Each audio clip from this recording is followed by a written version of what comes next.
vice-presidente, demais colegas vereadores, público presente, agradeço a todos, aos internautas que nos acompanham, meu sobrinho Vitor, que também acompanha de longe, empolgado com toda essa movimentação que ocorre hoje no nosso país, assim como todos os jovens, cumprimentar aos ouvintes da Rádio Cidade, agradecendo a paciência e o acompanhamento de todos. Vou iniciar falando do movimento Vem Pra Rua, que vem causando muita reflexão no nosso país, principalmente de nós que fazemos parte da classe política, e é uma forma legítima de pressão, né? E eu abro parêntese para falar de uma forma ilegítima de pressão. Porque tem a forma legítima e a ilegítima, né? Então eu abro um parêntese aqui porque a gente tem na casa tramitando um projeto que cria cargos, e algumas pessoas que estão interessadas nesse cargo saem por aí falando besteira de vereador, né? Mas o interesse dela não é na população, é no cargo que ela quer ter criado aqui. Então o presidente está aberto aqui a essa pessoa que tem interesse nesse cargo, que venha conversar comigo, qual que é a minha opinião sobre esse projeto de lei, e que eu tirei, né? Mas venha falar comigo, não precisa sair por aí falando com pessoas para mandar recado. Esse movimento de Juquitiba me fez refletir, porque quando me perguntavam o que é que eu achava dessa movimentação, eu falei, eu só lamento por eu não poder estar lá junto com esses jovens, porque desde o movimento estudantil, desde grêmios, desde representantes de sala de aula, lutando pela melhoria das condições, depois os sindicatos dos professores, né, eu sempre fui desses movimentos e sempre acreditei como a única forma de nós transformarmos a nossa realidade é nós assumirmos um papel de protagonistas. E é isso que eu vejo nesses movimentos. Tenho críticas a muitas bandeiras desse movimento, que são de forma equivocada, mas a essência do movimento é fantástica para o nosso país, e eu tenho certeza que nós sairemos um país com uma democracia muito mais forte do que quando esses movimentos aí começaram. Eu identifiquei aqui na nossa cidade algumas bandeiras e vou chamar a atenção para alguma delas. A questão de corrupção. Então, vimos alguns cartazes falando da corrupção, né, da classe política, o fim da corrupção na classe política. Como é que a gente acaba com corrupção? Acompanhando, vindo a esta casa de leis, questionando cada um dos vereadores, acompanhando o processo de licitação como ocorreu hoje, acompanhando contratações emergenciais, questionando e dando para os mandatos desses vereadores condições para que a gente possa também exercer o nosso papel. Então o cidadão precisa acompanhar. A corrupção, ela ocorre a partir do momento em que todo mundo vira as costas, acha que exercício da cidadania é só no dia da eleição, votar e depois deixar 4 anos. Muito pelo contrário, a gente precisa acompanhar e fazer parte e ser protagonistas nisso também. E corrupção se combate dessa maneira, né? Acompanhando os trabalhos, denunciando ao Ministério Público, utilizando essa ferramenta, né? Pedindo audiência com o promotor. A gente não tem um promotor na nossa cidade, isso dificulta também o trabalho do cidadão, porque o cidadão que já tem um dia a dia tão cansativo e tão complicado e consumido por essa vida de trabalho, ele precisa se deslocar até Itapecerica da Serra, pedir uma audiência com o promotor. Então vamos procurar usar essas ferramentas também. A outra questão, Praça do PAC, que hoje é chamada de Céu da Cultura, que é uma conquista fundamental para o nosso município e que hoje, infelizmente, nós corremos o risco de perder. Então, realmente é uma bandeira fundamental, porque quando a gente fala de juventude, onde é que estão os equipamentos para lazer e esporte da juventude? Quase não existem. Trabalhamos duro nesse projeto, trabalhamos superando as nossas deficiências técnicas, inclusive, e conseguimos conquistar para a nossa cidade a Praça do PAC. E hoje, infelizmente, a gente corre o risco de perder. Eu sinceramente torço para que não percamos, porque vai significar algo muito negativo para o nosso município. A questão fundamental desse movimento, a maior beleza dele e a sua maior conquista, no meu ponto de vista, foi ter colocado em rede nacional a compensação financeira. E alguns me questionavam, mas por que não cobram do governo federal a compensação?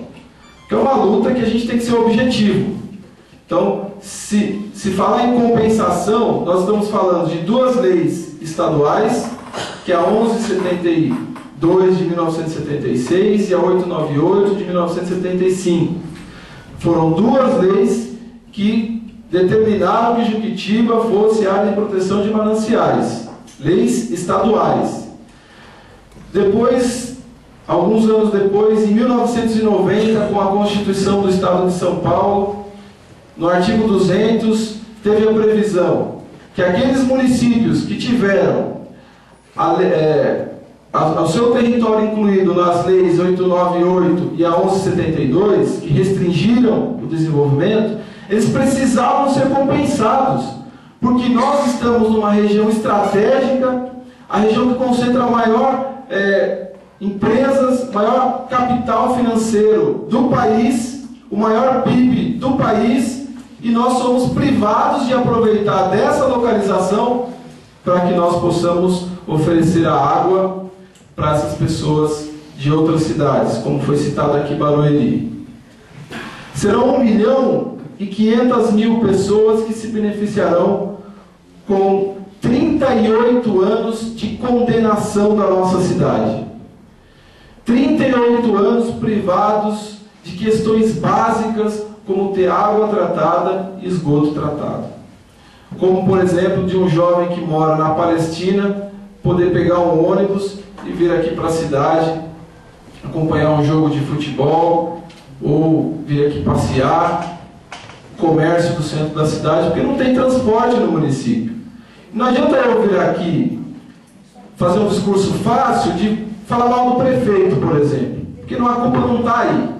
Nossa cidade não tem uma receita que permita subsidiar o transporte da nossa cidade. Quem subsidia acaba sendo a educação através do transporte escolar, o que é errado, porque a gente vê as condições em que os ônibus trafegam no nosso município. Então, a compensação financeira, ela é a questão central da nossa cidade. E esse movimento, pela primeira vez na nossa história, colocou isso na pauta da grande mídia. Então, essa conquista já é fundamental para o movimento de vocês e merece realmente ser aplaudida, porque vocês conseguiram. Depois de 38 anos de apatia, nós acordamos que precisamos ser recompensados. Porque a gente costuma baixar a cabeça quando fala que é de Juquitiba, porque é tão difícil a nossa situação, né? Quando na verdade, quem deve abaixar a cabeça é o governador, que é negligente e que não cumpre a lei conosco. Nós temos que levantar nossas cabeças e cobrar ele, né, dessa negligência para a nossa cidade. Então, por isso, essa questão da compensação financeira é uma questão estadual. A outra bandeira que eu vi também, e achei extremamente importante, as casas populares. Que na nossa cidade temos locais de extremo risco, tanto risco por ser encostas de morro, como risco à saúde, né? Porque falta saneamento, faltam condições adequadas para as pessoas morarem. E nós lutamos por um empreendimento que ofereça casas populares. E eu quero parabenizar essa Casa de Leis, que há alguns meses esteve com o secretário estadual de Habitação, e que nos recebeu muito bem, que se sensibilizou. E um trabalho também que já vinha sendo feito há 4 anos, durante os últimos 4 anos, pela prefeita Cida, que assumiu, ela não se conformou. Porque acontece muitas vezes a pessoa encontrar uma dificuldade e se conformar. E a ex-prefeita Cida nunca esmoreceu diante de uma dificuldade e lutou, e também foi uma das grandes responsáveis por hoje nós termos um documento que é uma minuta de um decreto estadual que está no Conselho da Região Metropolitana, que vai passar pela aprovação desse Conselho e depois ela seguirá para o Palácio do Governador. Espero que ele faça isso de maneira muito rápida, porque esse decreto ele vai flexibilizar aquelas duas leis que eu falei para vocês, que nos condenaram lá em 75 e 76, e vai permitir que o município possa oferecer habitações dignas para as pessoas que moram hoje em áreas irregulares. Então, uma conquista que também teve a contribuição dessa casa para que se acelerasse o seu processo e que nós, no mais rápido possível, no menor espaço de tempo, possamos oferecer isso para os nossos cidadãos. Então, essas bandeiras eu achei fundamental e devem ser continuadas. Nós não podemos esquecer que esse movimento precisa fortalecer a nossa democracia, porque toda vez que acontece no Brasil um movimento, ou que aconteceu um movimento semelhante a esse, a nossa democracia chegou a ser ameaçada, e nós não podemos permitir que seja ameaçada a nossa democracia, porque a gente já começa a ouvir rumores de pessoas que falam: eu tenho saudade dos militares. Então nós, no momento histórico, lutamos para derrubar a ditadura e não podemos permitir que se venha cogitar qualquer ameaça à nossa democracia. Por isso, os movimentos também precisam se utilizar dessa democracia para fazer as transformações, porque essa democracia permite. Tivemos aqui, há uns 20 dias, uma audiência pública de prestação de conta dos 4 meses do nosso município. 2 ou 3 pessoas acompanharam. E ali está um instrumento legal, democrático, onde cada cidadão ele pode cobrar do secretário. Ele pode saber exatamente onde está sendo gasto cada centavo da saúde e cada centavo da lei orçamentária do nosso município. Então a gente precisa saber utilizar esses instrumentos. Os conselhos municipais. Nós temos o Conselho Municipal da Educação, da Saúde, tem o Conselho Comunitário da Segurança, temos diversos conselhos que são agentes imprescindíveis para os gestores dessas pastas. A saúde, por exemplo, ela precisa passar todos os seus projetos pela aprovação do Conselho. Então é um instrumento direto em que você exerce a sua cidadania e a democracia fica fortalecida. O Conselho Municipal de Alimentação Escolar, inclusive, que acompanha todos os recursos que vêm para o nosso município, para a merenda escolar, a qualidade, como estão sendo usados, prestação de contas. Então são instrumentos que a gente precisa acompanhar. Nós teremos aqui sexta-feira, às 15 horas, peço só que confirme para mim, 14 horas dessa sexta-feira, uma audiência pública do Plano Plurianual. É um plano que vai determinar o rumo do município para os próximos 4 anos. Qual é a Juquitiba que nós queremos nos próximos 4 anos? Tem que estar nesse plano.